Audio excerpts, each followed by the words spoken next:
To emerge stronger as an economy, we must strengthen our capacity in 4 areas. First, we must take an even more integrated and coordinated approach to economic transformation.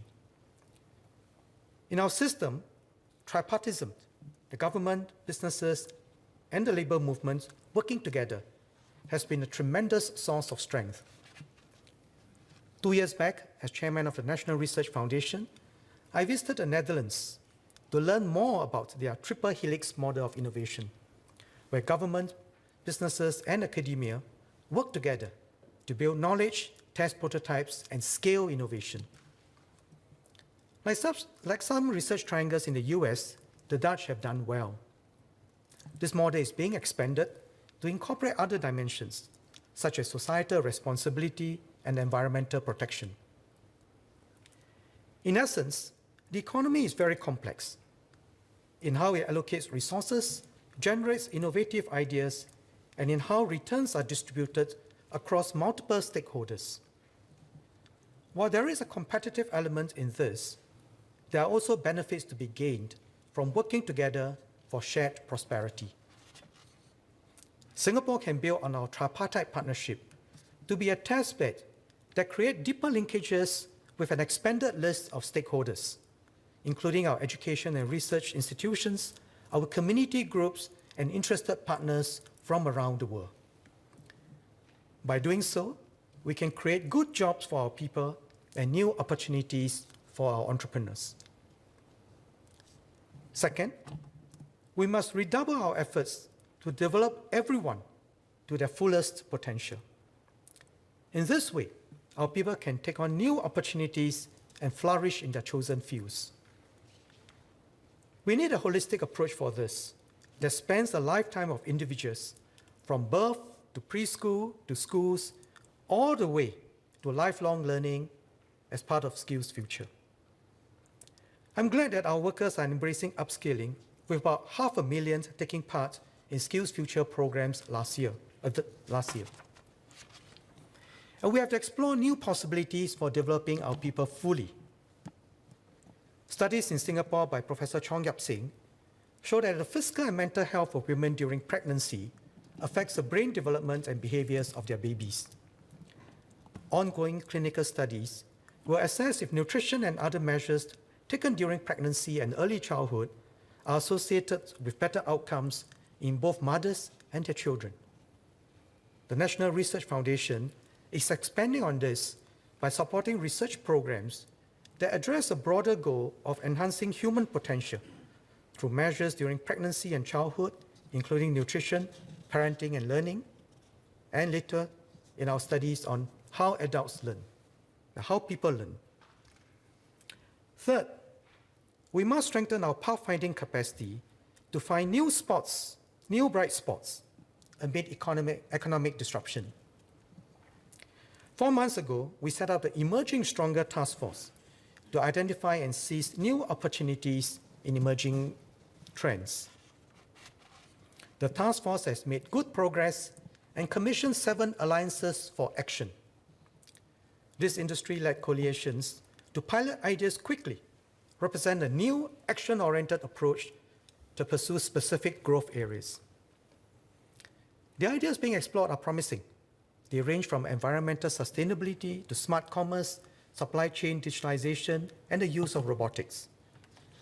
This can create new growth markets for our businesses and good jobs for Singaporeans. We'll invest in incubating and accelerating startups and supporting established companies to expand their R&D to build competitive strengths.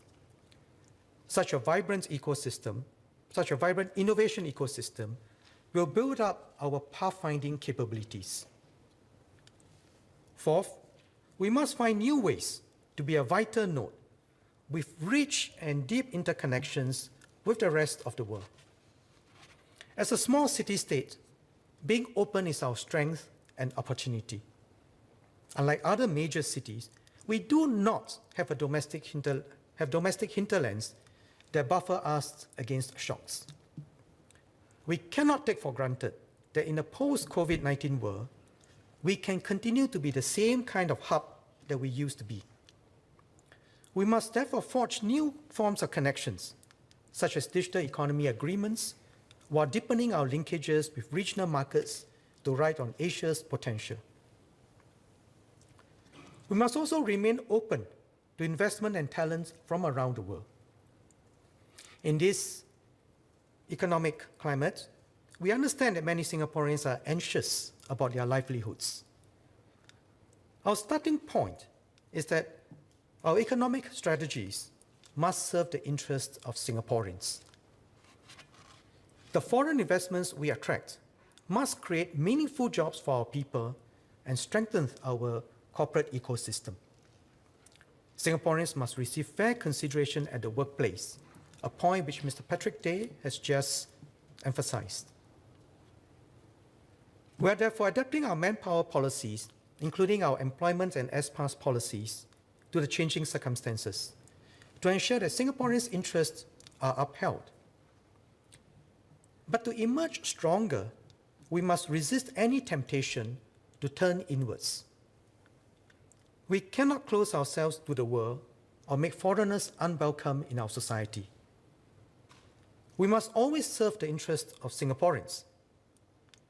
The best way to ensure that this little red dot, with no natural resources of any kind, but with a determined, hardworking, forward-looking people, is to remain useful and relevant to the world.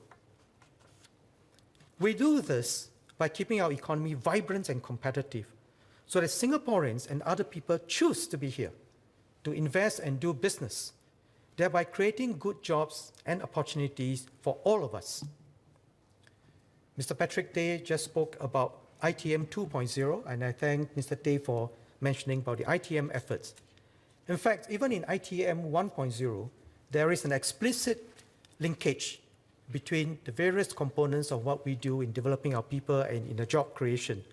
But Mr. Tay is right that we should enhance this to create an even stronger linkage in the form of skills maps and in the form of job redesign and job retraining, reskilling of our workers to take on those jobs. And in particular, we must also make a deliberate effort to develop Singaporeans for leadership roles in companies so that they can take Singapore forward, and that Singapore as an operational headquarters, as a regional headquarters, has what it takes, that it has people, Singaporeans, who grow up in a multiracial, multi-religious, multicultural environment, can connect with people all around us easily and build deep linkages with our friends in the region. And this is something that we will pursue.